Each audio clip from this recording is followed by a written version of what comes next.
Hello guys, ഞാനിപ്പോൾ ഒരു കാര്യം കാണിച്ചു തരാം കേട്ടോ. അപ്പം നമ്മളിവിടെ നാളേക്കുള്ള പച്ചക്കറിയൊക്കെ വാങ്ങി സെറ്റാക്കിയിട്ടുണ്ട് ഗൈസ്. അപ്പോൾ അമ്പടും ദേവിട്ടും കൂടി അവളുടെ അടുത്ത് ഇരുന്നിട്ട് ക്യാമറയിൽ ഞാൻ വീഡിയോ എടുക്കാമെന്ന് കണ്ടപ്പോൾ തന്നെ ഹായ് ഒക്കെ തരുന്നുണ്ട്. അവർക്ക് മനസ്സിലായിട്ടുണ്ട് വീഡിയോ എടുക്കുകയെന്ന്. അതാണ് അമ്പടും നിർത്താണ്ട് ഹായ് കാണിച്ചുകൊണ്ടിരിക്കുന്നത് കേട്ടോ.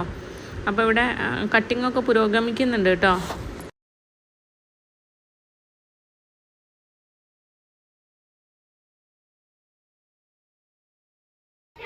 അപ്പോൾ വേറൊന്നല്ല, ഇവിടെ നാളെ ഉത്രാടായതുകൊണ്ട് തന്നെ ഉത്രാടപ്പാച്ചിൽ എന്നൊക്കെ പറയില്ലേ, അപ്പൊ അതിന്റെ തിരക്കുകളും കാര്യങ്ങളൊക്കെയാണ്. കൂടാതെ നാളെ സദ്യക്കുള്ള കുറച്ച് ഐറ്റംസ് ഒക്കെ നമ്മൾ റെഡിയാക്കി വെക്കുകയാണ്. അവിയല്, കൂട്ടുകറി, പുളിങ്കറി, അങ്ങനെയുള്ള കുറച്ച് ഐറ്റംസ് ഒക്കെ ഇന്ന് തന്നെ കട്ട് ചെയ്ത് റെഡിയാക്കി വെച്ചിട്ടുണ്ടെങ്കിൽ നാളത്തേക്ക് വലിയ പാടില്ലല്ലോ. സദ്യയല്ലേ. ഒന്നാമത് നമുക്ക് പാക്കിംഗ് ഇല്ലേ, ഞങ്ങൾ അതുകൊണ്ടാണ് ഒന്നാമത് ഇങ്ങനെ കടയിൽ ചെയ്യണത്. ബസ്സിലേക്കൊക്കെ കൊടുക്കാൻ വേണ്ടിയിട്ട് കുറച്ച് ആൾക്കാർക്ക് കൊടുക്കണമല്ലോ. അപ്പൊ അങ്ങനെ റെഡിയാക്കി വെച്ചാലല്ലേ നമുക്ക് എളുപ്പപ്പണി എടുക്കാൻ പറ്റുള്ളൂ. എളുപ്പപ്പണിയുടെ ഭാഗമായിട്ടാണ് ഈ കാണുന്ന പണികളൊക്കെ ഇവിടെ നടക്കുന്നത് കേട്ടോ. പച്ചക്കറികളൊക്കെ ഇവിടെ പീസാക്കി വെച്ചിട്ടുണ്ട്. ഇപ്പൊ പറയില് കണ്ട ഗൈസ്, നമ്മൾ കുറെ പച്ചക്കറിയൊക്കെ വാങ്ങി സെറ്റാക്കി വെച്ചിട്ടുണ്ട്, നാളത്തേക്കുള്ളതാണ്. അപ്പൊ അതിന്റെ ഫസ്റ്റ് പ്രിപ്പറേഷൻ ആണ് ഈ കാണുന്നത്. എന്തായിരുന്നു? അവിയലല്ലേ.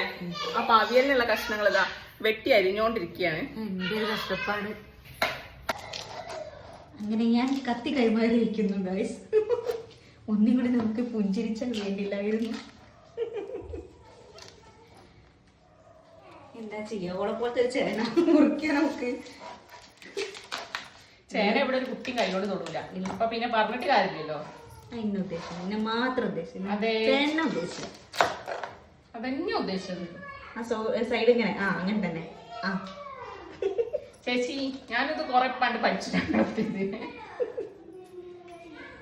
ചേന മാത്രം ഞാൻ മുറിക്കൂല, കാരണം ചൊറിച്ചിലടങ്ങും. യെസ്, അത് ചൊറിയാത്തൊരു വ്യക്തി ഉണ്ടെങ്കിൽ ഇതാ ഈ ഒരു വ്യക്തി മാത്രമേ ഉള്ളൂ. ഈ ചൊറിച്ചിലടങ്ങണവർക്ക് പിന്നെ പറഞ്ഞിട്ട് കാര്യമില്ലല്ലോ. ചേന തൊട്ടാലും ചൊറിയുന്ന ജാതിയൊക്കെ തീരെ ചൊറിയിച്ചിട്ടുണ്ടാവൂലല്ലോ. അപ്പൊ ഇതൊക്കെ ഞാൻ കഷ്ടപ്പെട്ട് അരിഞ്ഞതാണ്. ഇതിനൊന്നും ഒരു വാല്യൂ ഇല്ല. കണ്ടില്ലേ, ഞാൻ ബാക്കി ഉണ്ടായി ഞാൻ ഫ്രിഡ്ജിൽ കഴിക്കും. ഉപ്പേരിക്ക് ഈ കറിയൊക്കെ ഇതാണ് കുളിക്കുക. തേങ്ങ ചെല്ലടെ ഒരു മണ്ട്. അമ്മായിമ്മനെ കണ്ടില്ല എന്ന് പറയരുത്. ഇതാണ് ഞങ്ങളുടെ അമ്മായിമ്മ. കണ്ടോ, ആ മുഖത്ത് എഴുതി വെച്ചിന് എത്രത്തോളം ശൂരത ഉണ്ടല്ലേ. അമ്മായിമനെ കുട്ടിക്കൂടെ പറഞ്ഞ ആൾക്കാര്. യെസ്, അതാ അമ്മായിമനെ കാണിച്ചിരിക്കുന്നു. ഒന്നും കൂടെ നോക്കിക്കളി, ഒരു ഹായ് കൊടുത്താണ്. തെരുവില ഇതാണ് എന്തുകൊണ്ട് നിങ്ങൾ വീഡിയോ എടുക്കുമ്പോൾ അമ്മായിമ്മനെ കൂട്ടുന്നില്ല എന്ന് പറഞ്ഞവർക്ക് വേണ്ടിയാണ് പ്രത്യേകിച്ച് കാണിച്ചത് കേട്ടോ. അങ്ങനെ ഞാൻ കൈമാറിയിരിക്കുന്നു. ഇവരെന്താ വിളിക്കട്ടെ കേട്ടോ.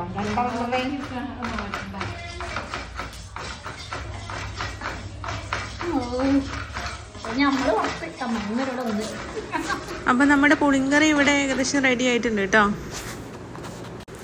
അപ്പം ഇനി അടുത്തതായിട്ട് അവിയൽ സെറ്റാക്കാൻ വേണ്ടിയിട്ട് അവിയലേക്കുള്ള കഷ്ണങ്ങളൊക്കെയാണ് നമ്മൾ ഇവിടെ സെറ്റാക്കിക്കൊണ്ടിരിക്കുന്നത്. അവിയലേക്കുള്ള തേങ്ങ അരച്ച് വെച്ചിട്ടുണ്ട്. ഇപ്പോൾ ചിരവിക്കൊണ്ടിരിക്കുന്നത് നമുക്ക് സാമ്പാറിലേക്ക് വേണ്ടിയിട്ട് വറുത്ത് വെക്കാൻ വേണ്ടിയിട്ടാണ്. അപ്പം നാളെ സാമ്പാർ വയ്ക്കുമ്പോൾ നമുക്കത് അരച്ചെടുത്താൽ മാത്രം മതി.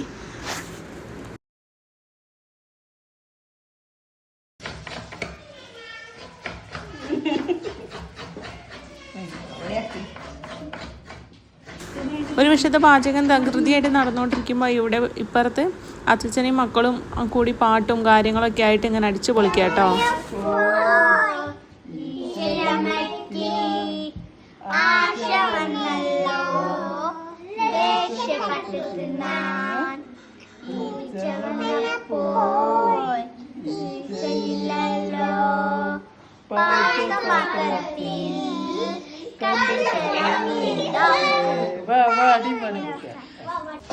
പണിയെടുക്കുന്നതിനിടയിൽ മിക്സർ തിന്നാൻ നടക്കുന്നു ഗൈസ്.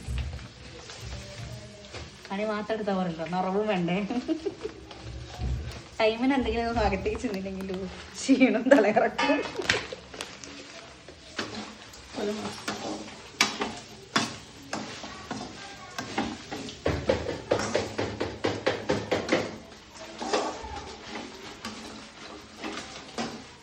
ഇടയ്ക്ക് തിന്നുന്നുണ്ടോ എന്നൊരു സംശയം.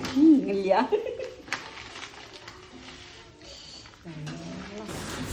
അപ്പം നമ്മുടെ അവിയൽ ഇവിടെ റെഡി ആയിട്ടുണ്ട് കേട്ടോ. അത് ഒരു പാത്രത്തിലേക്ക് മാറ്റി വെച്ചിട്ടുണ്ട്.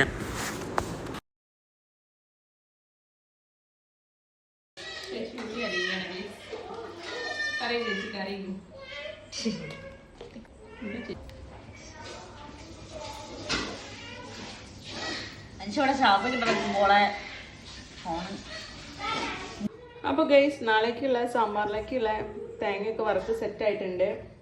അവിയൽ റെഡിയായി, പുളിങ്കറി റെഡിയായി, പിന്നെ നാളേക്കുള്ള ഉള്ളിയൊക്കെ മുറിച്ച് സെറ്റാക്കി. അപ്പോൾ ഗൈസ് ഇന്നത്തെ വീഡിയോ ഇത്രയേ ഉള്ളൂ. ബാക്കി നാളെ നമുക്ക് ഉത്രാടത്തിന്റെ അന്ന് ബാക്കി വീഡിയോസ് ആയിട്ട് ഞങ്ങൾ കാണാം.